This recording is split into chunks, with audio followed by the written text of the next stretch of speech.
so well in the first couple of games, also going to be there.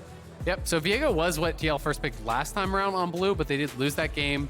And they obviously are banning out Lee now this time, so there are some changes. Nautilus is available if they want to go towards that. Did work out really well for TL last time around. I think it makes sense as the first pick. Core was deathless. He was what, like 0-0-14 or something like that? Yeah, on the something pick. ridiculous. You know, had a really CoreJJ strong number. performance. Exactly. Him and Santorin were involved in basically every single kill throughout the game. That duo was incredibly powerful, and TL could go back towards it once more if they were to choose that option. You know, there is the possibility of, again, going towards a Jarvan here in 2-3 for TL. Xayah has become pretty high priority. Want a little bit more time to think about it, though, so they are going to grab Leona. Of course, they don't have to pick Leona until 3, but this just tells me they're not sure what they want to go for next, and they're just buying themselves some time. Like, all right, we know we want Leona. What else do we want? Give yourself more time on the clock to continue discussing it. It's going to be Ryze. Okay. Yep. Well, the Ryze picked up for Jojo. It was very, very successful in game number 2. Game number 3 sort of just showed how Ryze feels so much worse when you're not playing from that position of strength, though. They just picked on him over and over. Absolutely. I mean, they did a great job collapsing on him. A lot of that was because they have everyone could engage, basically, right? Yeah. You know, they're able to find, you know, so many picks on that side lane, onto the Ryze. Now you kind of have to decide, do you want to go Xayah? Because there could be the MF answer, which is perhaps what both teams are a little bit worried about. Jarvan does get locked in, so it is going to be that run back on the duo. I think no reason to mix that up for TL. It works so well for them. Santorin had an incredible game. Yep. With Ahri off the table, though, it's back to Viktor, same pick as he did last time on blue. And it could be pressure towards mid again, because we saw Ryze plus the Lee Sin in that game, you know, forcing out the early flash, trying to keep Bjergsen somewhat contained. Ooh, okay. Ezreal. This is a little bit surprising. Yeah. So Ezreal to me just says you basically just want to roam, right? And you're also looking to be able to answer heavy dive because Jinx really did struggle. Like Jinx had a pretty good early stage of the game, got to a good amount of items, but Denny couldn't really do much because he was getting picked on, you know, by the J4 in multiple fights. He's just locked in the Cataclysm, ends up going down. So he does have a more defensive pick now. He can play it a lot more safely. And if you're kind of over-indexing on that hard engage and Ezreal can kite you out, things can look rough at times. But paying some respect to the power of that TL bot lane, banning out the Callistus, not something we see very often. No. But Ezreal, really weak early laning phase, generally speaking, unless you're pairing it with like a Karma or something to have an overwhelming amount of poke, excuse me. So Leona Ezreal could be kind of exploited by an aggressive lane like that. Callisto, which will get banned out, and we'll see if they want to do another ban over towards it. To target the Xayah, which has become higher priority, or the MF, which it seems like the two picks that people are kind of leaning towards once Jinx and Zeri are gone. Well, we've got the MF banned away. The ban from TL is the Viego. They've got their own jungler, so they feel fine targeting the jungle pool and knocking Inspired down another tier or 2. Let's see if that last one's going to continue that trend or if they want to focus somewhere else. Both sides already have supports. Both sides already have mids. And the Tryndamere banned away from Impact. Okay, so this is one of the more aggressive picks that Impact will go towards. He's also pretty down to play Gwen, but you know, you don't always want to go towards double AP solo lanes. That can be a little bit dicey at times. So banning out one of those physical damage split push options that he does like to go towards. We'll see what the fourth pick is going to be here. Xin, again, you mentioned this played, last game. Exactly, it's his most played throughout the year, so this is big time comfort, but they are going to pivot away, so it's actually going to be Impact blocking his Graves. I don't believe that it is going to be jungle, so I do think this is blinding your top. Of course, there is a chance that you could actually flex this. On 12.6, you know, Graves not bad in the jungle as far as solo queue goes. We just haven't really been seeing it in competitive. Right. So there is that tiny chance of it, but I do think he's locking in top, and they're trying to see, all right, what kind of composition is TL building before they lock jungle? So to me, that says, all right, Inspired has multiple picks that he's trying to decide between, right? You know, maybe he's considering the Nocturne again, and he wants to see if they have a low mobility backline before he actually locks it in. Maybe he's considering the Xin if it's going to be more about skirmishing and team fighting. Obviously, would have a few different options. Otherwise, there's no point in actually blinding your top because you can get put in pretty difficult situations. Okay, what's it going to be here? All right, the Gangplank. Okay. Locked in for Bwipo and Team Liquid. This is one of his best picks, I think, historically. He's always been very good on the GP. Brought it out 2 games. This split did win them both. And it's a really good cross map for actually setting up. So you can kind of just play it defensively, and you look to just drop the GP ulti as Ashe is engaging with the Jarvan, with the Nautilus, setting that up for them. being that kind of 4.5 man. So they actually are flexing this. This is going to be very interesting. I think it's going to be Lucian top, potentially. Yeah, it should be Lucian top. Graves flex to the jungle. Or it could Lucian mid, Ryze top. But I think Ryze top is pretty exploitable in that long lane. You especially against Jarvan. Very hard against Jarvan. I think they're going to change it. I think they are going to flex it before it gets locked in. 20 seconds is when you can no longer trade. So we'll find out. Lucian traditionally considered one of those counter picks up into the Gangplank. So I would be pretty surprised by this, but we'll find out. Still haven't traded it. So 20 seconds. That's it. That's the mark you got to look for. Right. Okay. Lucian mid, Ryze top for Evil Geniuses. I have no idea when the last time Ryze top was even played. Maybe someone can get us that info, but like it has been so long.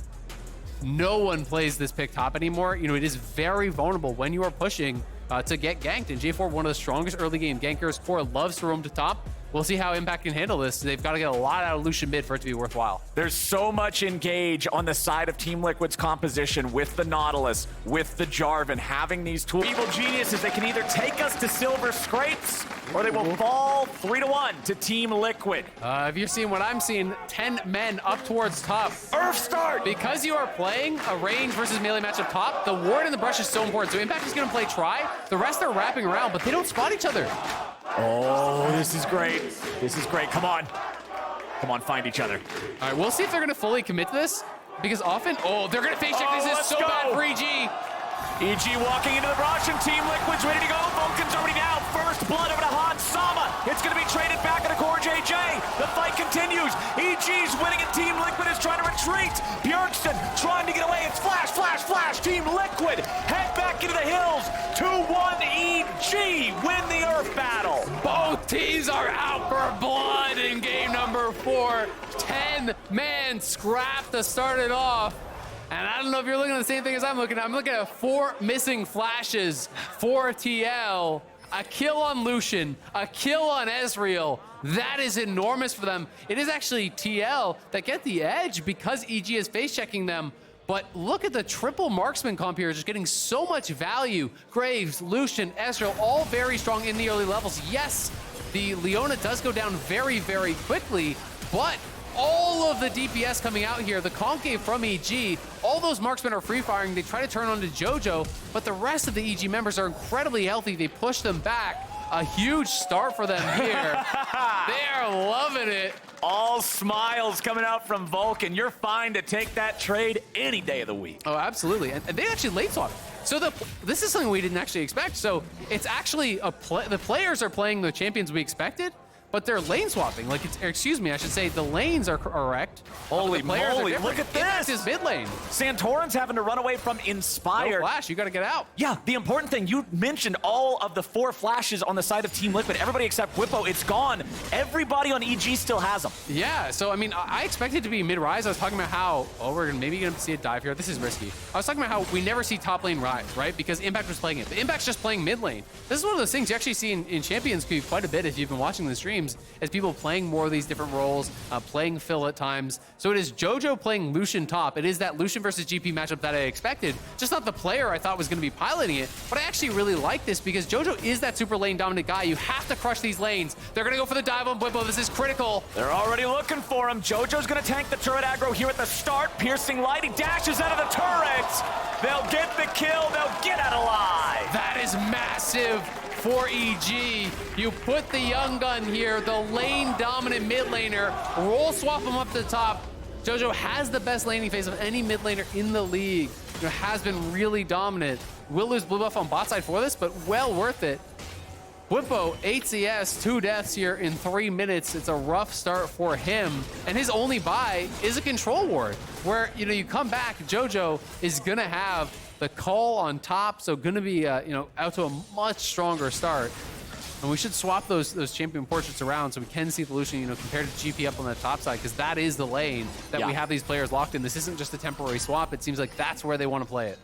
This strategy from Evil Geniuses. We talked about after game one, wanting to see them swap it up, wanting to make sure that they weren't just going to try to ram their heads into the same wall over and over and over again against Team Liquid. And here in this do or die game, man, EG's playing fast and loose, and I'm loving it. They absolutely are. You know, and this is a comp that you have to have confidence to play, because if you're going to play triple marksman against a team with this much engage, triple marksman versus Nautilus, Ashe, J4, the follow-up there from Viktor Laser, from GPLT, like if you get caught in a multi-man engage, it is incredibly threatening. Yep. And it's also, you know, a very different style of composition where you don't all just want to like necessarily pile in. You kind of want to play the fights more slowly and kite back, but they're going to go aggressive on this bottom side. Hansama forced to back up a little bit. Danny's down to 200 HP. Core's in trouble. They're putting the damage into Core. No flash because of level 1. Yep, the PTA Ezreal there. You get the proc, the ignite goes down from Vulcan, and they're moving to topside. They're stacking the wave. They want to try to make a 3-man play up here.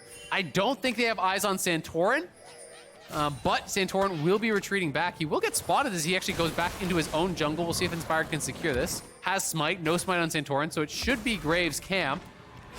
Well, Impact is coming over, but so is CoreJJ. You're going to have a 2v2. Impact in a bad spot. Tries to walk it out. Inspired takes the Gromp and gets the healing from it. Bjergsen joining up here in the top side. Impact still trying to get away. Trying to sidestep a hook that might come out from Vulcan Core. can flank them. It might Vulcan's be a coming below them. 3v3. Jojo gets hooked. It's CoreJJ 4v3. goes in, but now he's going to be in some trouble. Vulcan comes up. Flash. Zenith Blade. Lockdown onto CoreJJ, and the kill goes over to Impact. Vulcan can kill you bot lane. Vulcan can kill you in the top lane.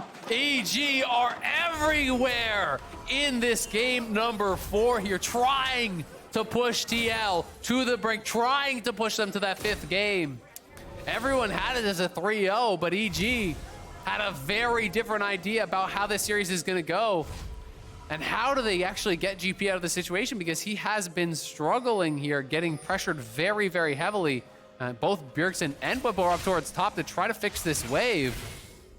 Holy moly, man. What an opening from the Evil Geniuses. This is the second word. This is the geniuses part, what these guys are doing this game. The game plan working beautifully here in the first 6 minutes, but as you already pointed out, it will be about how it looks as the game goes on. Triple Marksman is going to shine early on like this. You pointed out how the range helped him so much in the level 1. That's the reason that went so good. Yep. But once the grouping up starts, once TL is able to combine that engage, that's when EG will have to prove they can outmaneuver. Absolutely, and you definitely can, right? But it's about the engage. Like, the initial moments of the fight are going to decide a lot of these fights, because if you get the perfect engage from TL, you start to burst down those marksmen, it can go so bad. But likewise, if EG are able to effectively kite back and actually deal with that, they have such an overwhelming amount of damage with 4 carries that Jarvan, Nautilus, all these champions, as they go in, if you don't get a kill instantly for TL, your front line's just dead.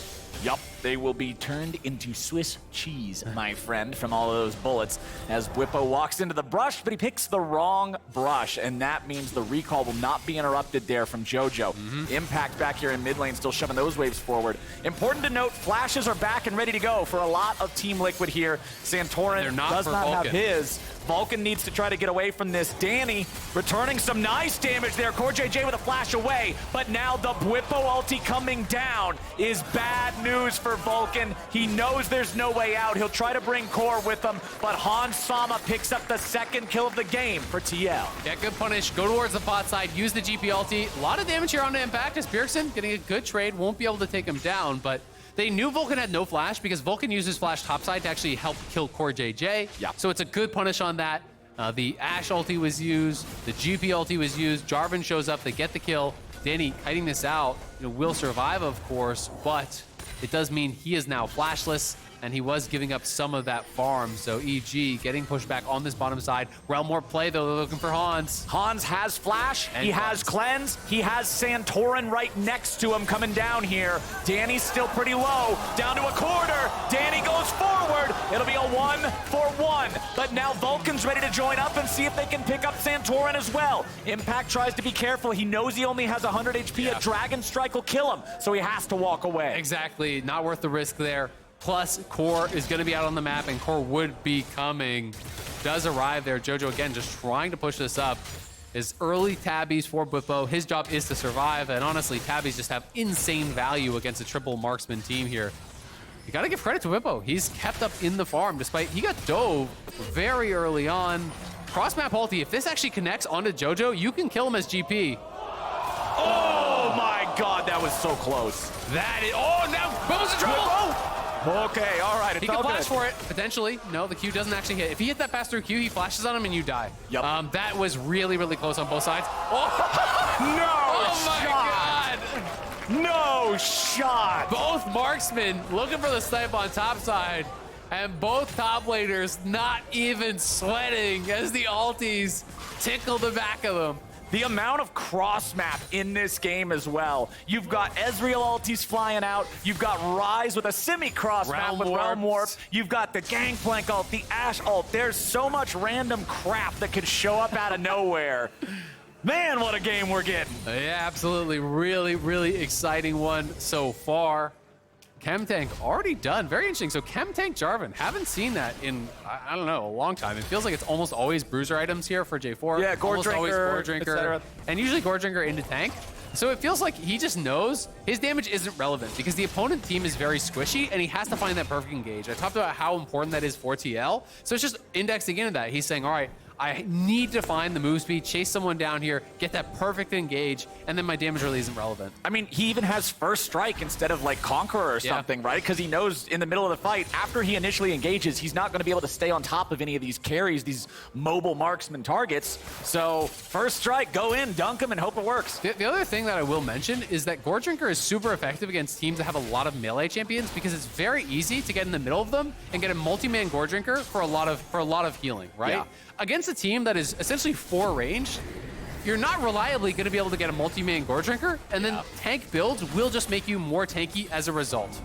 Well, now CoreJJ and Hans Sama are going to get poked as they try to clear away the Rift Herald. They'll get rid of it, but the charge completes, and that means this bottom lane tier 1 turret is just about gone. 2,500 gold lead, yeah, for Evil Geniuses here. 11 minutes into the game. Inspired's going to start up the Cloud Drake. Inspired is level 8. Santorin is level 6. Yeah. There is a massive EXP diff in the jungle. I mean, that is Graves in a nutshell. You know, if Graves is having a good game, you just farm faster than other champions, and you don't take damage while you are farming in the jungle because you have the pushback. You don't really have to kite anything out.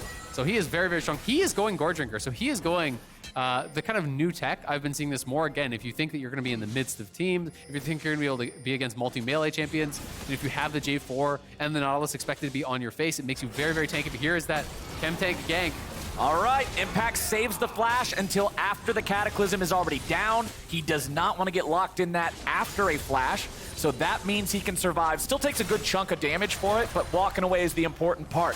Back up here in top lane, Jojo still maintains the farm lead over Bwipo, constantly trying to push the lead here on this Lucian. Culling's going to put a lot of damage into the Team Liquid top laner. Jojo's going to grab his first plate up here as well. Yeah, nicely done, harassing him under there, but Bwipo still holding down very, very effectively. You know, not down much in farm, has only given up the 1 plate. Cross map ulti again. Let's see if this one can connect. If he gets this again, Lucian's squishy enough that you will just die, but this one not nearly as close. I think they had the eyes on it. Inspired actually just going to stop the bases. So he's trying to ruin their tempo. Again, it's so important in League of Legends to actually have these proper resets because Ezreal is on your tower, right? You want to reset. You want to be able to get your gold and get back on the base. He's not going to be able to. Graves ulti's 1, then smoke screens the other, then the Leona ulti, all to be able to delay this, deny the entire wave, and he's going to be able to get the solo tower gold there.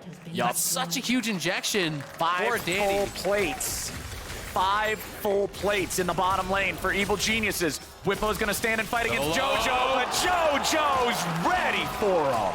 Yeah, Bwipo getting too aggressive. You stop hugging your tower, you are going to be punished. Lucian had the Gale Force complete. No Mythic on the side of Bwipo. Jojo finds the solo kill, and you pull up the gold. They are getting rich on these marksmen. 5,200 gold for the Lucian, 5,700 gold for the Ezreal. You're looking at their counterparts on the other side. They are getting miles ahead. You know, closing in on a 1K lead as well in the jungle. EG, 4K up.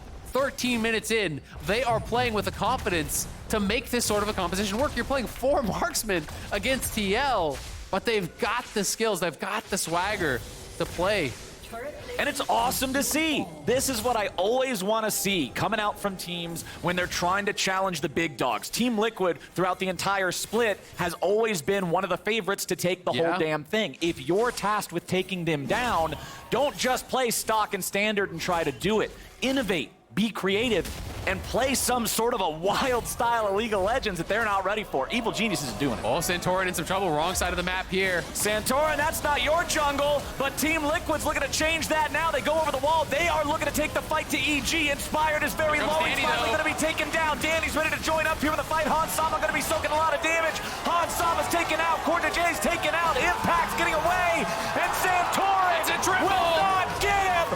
It's a quadra kill for Danny! Danny flashing in as they saw Bjergsen try to TP out. 6-1-2, 5,000 gold in the favor of EG. This team is coming alive as TL. Everyone there to bail out Santorin, but EG are making the collapse so quickly, they didn't realize everyone was in the area. Inspired is there, Vulcan is there, Danny Ryze, Hansama even flashing in, everyone hard committing to this on the side of TL to try to fight their way out. There's the only way they're gonna be able to win this fight, but Danny untouched on the bottom of your screen, crushing through Core, moves forward onto Hans, knocks him down. A Q takes out Core. They move on to Santorin. Bjergsen looking for the TP play, but they had eyes on him. Realm Warp gives the vision, flash in, EQ, gets the quadra kill. Danny now 2 completed items at 15 minutes here. He can carry this game. That felt like Team Liquid's attempt to break EG's momentum. That felt like if it went the other way, it could have been it. Is rich. But man, EG did such a great job answering it. 7,800 gold for the Ezreal. Bwipo going to be forced back underneath this tier 2 turret. Jojo in total control over the top lane. Bwipo 0 and 3 here on this Gangplank. Danny just left to his own devices here in mid to take down that tier 1. The wave will be cleared out in time. You mentioned how Danny is so far ahead. He's got the 2 completed items, but that 1 is not even fully evolved. Once that's a Muramana, it's going to be that much more of a problem. Yeah, that plus tier 2 boots. Mid tier 1 is gone. I think mid tier 2 could even potentially gone. The objective bounties are kicking in, and that just shows you how bad of a spot TL are in. They're going to go for the charge on 2. They're moving Jojo down here towards mid. Gonna be able to take this tower as well, just straight up, and Hans could be in trouble. Vulcan goes in after Hans, maybe a little aggro there. Hans is able to get himself away. Santorin coming around from the side. Vulcan's in a bad spot. Yeah, he's out of there. There ain't nothing he can do about that one. So Vulcan gets a little too hypey off of it, but it's still a good play for EG, taking out the tier 2. And Danny gets out of the way of the arrow. That's actually such a big deal because Danny is not playing Cleanse, has no QSS. So if you can land that CC on him, you can get the shutdown. 450 gold.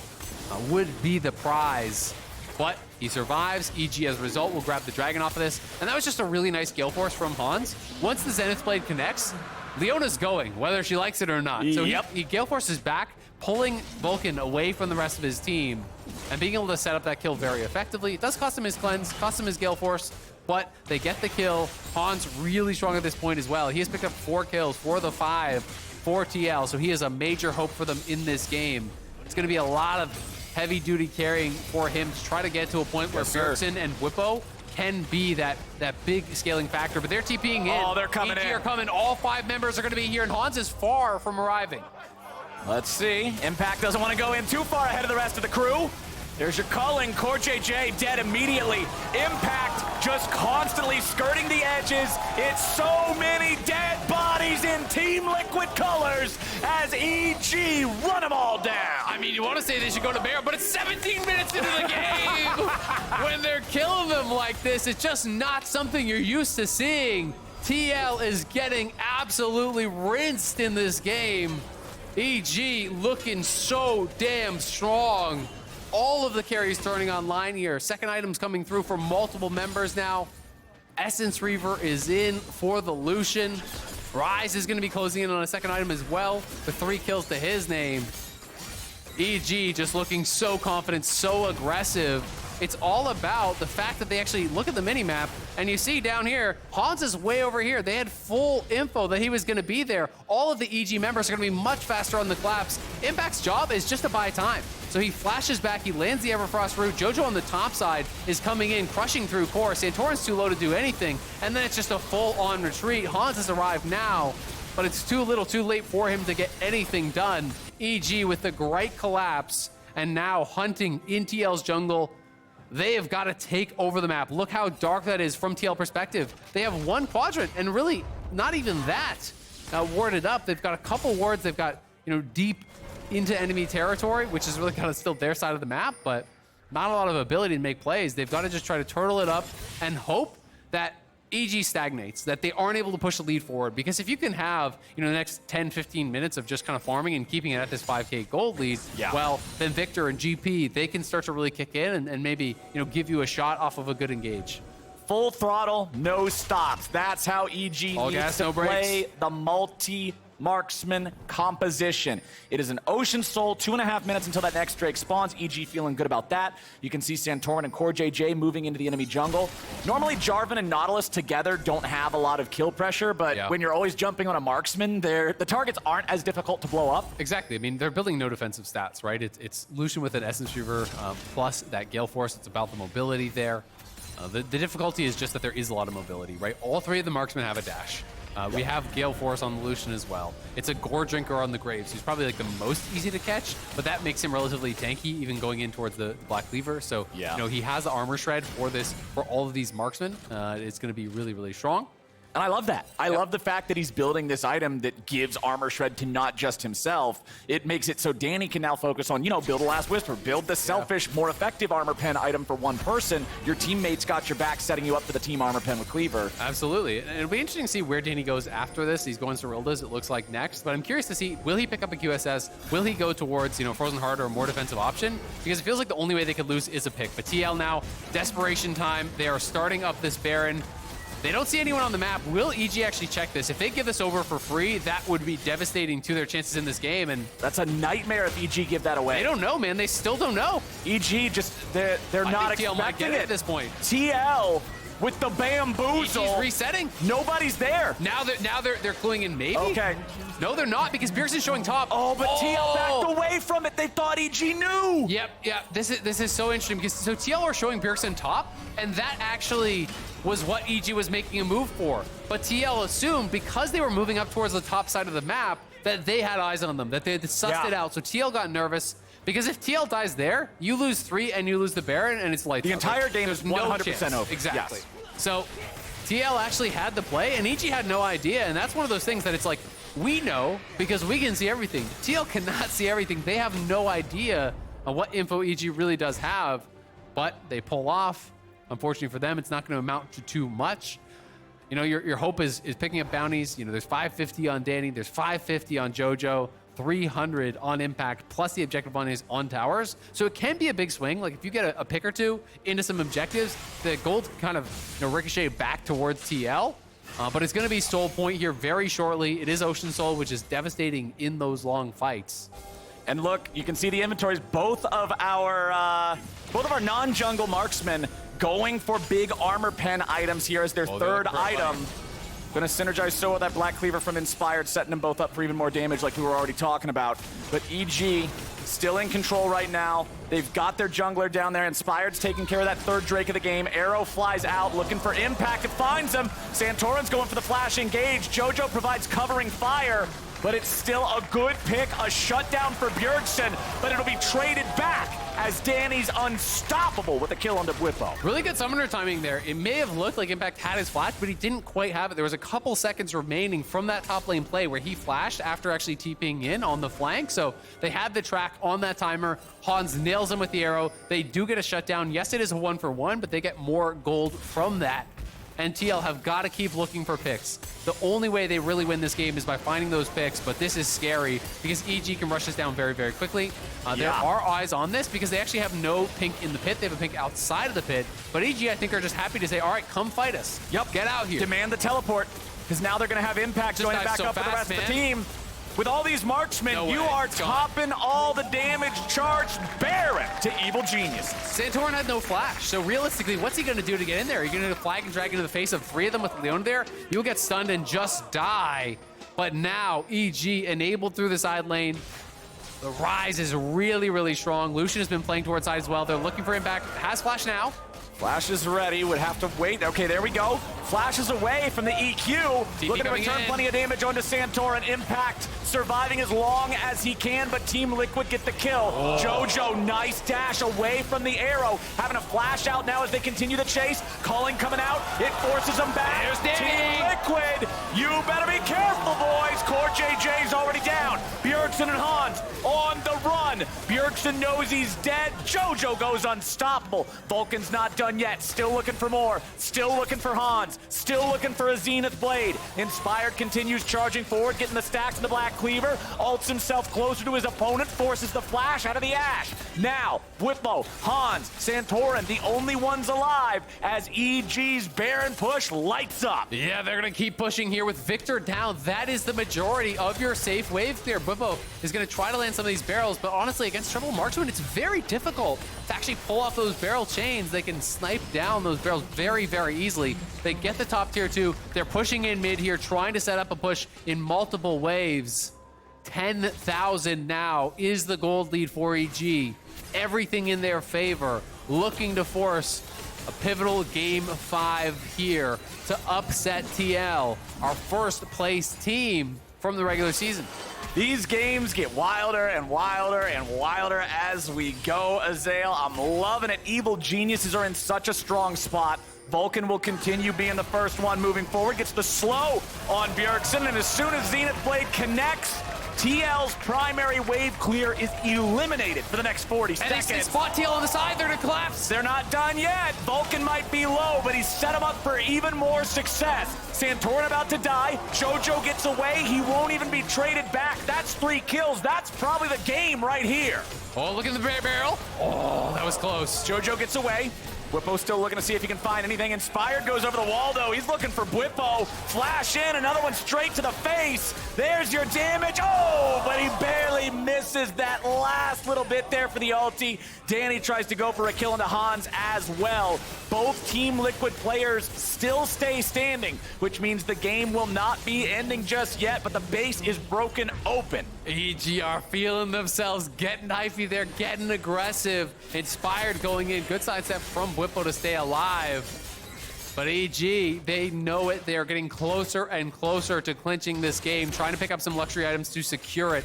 You can see it one more time. The slow lands onto Bjergsen, can't actually sidestep him. Once the Zenith Blade is there, there's no surviving that one. Just gets burst down immediately. Santorin and Core spotted on the side, so it's the Realm Warp in from Impact. And he just blast goes over the wall to get CoreJJ, while Santorin trying to retreat through the other side. The Ashe arrow did connect from Hans, but just not enough damage. That's the wallet diff right there. As Jojo's able to survive, Dash comes back up, avoids that, and then Inspired just getting aggressive, wanting to go in, flex his dominance onto Bwipo. Bwipo getting the move speed there from the passive auto, sidesteps the ulti after flashing out of the second half of the queue, so does survive, but TL, it's tough, and now they're trying to look for a pick on bot side. They're hoping someone would overpush and they would get a pick there, but EG are grouped up 4-1 split. They're gonna take this mid inhib, pushing in through top, and they wanna just retreat then back towards the Soul. Yep. Look where Core and Santorin are. They're not even defending the base, so EG could actually keep pushing.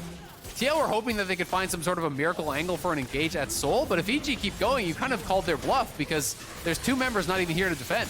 Well, EG are not going to push any further. They'll take both of the inhibs. They'll head back to the Soul like you originally said.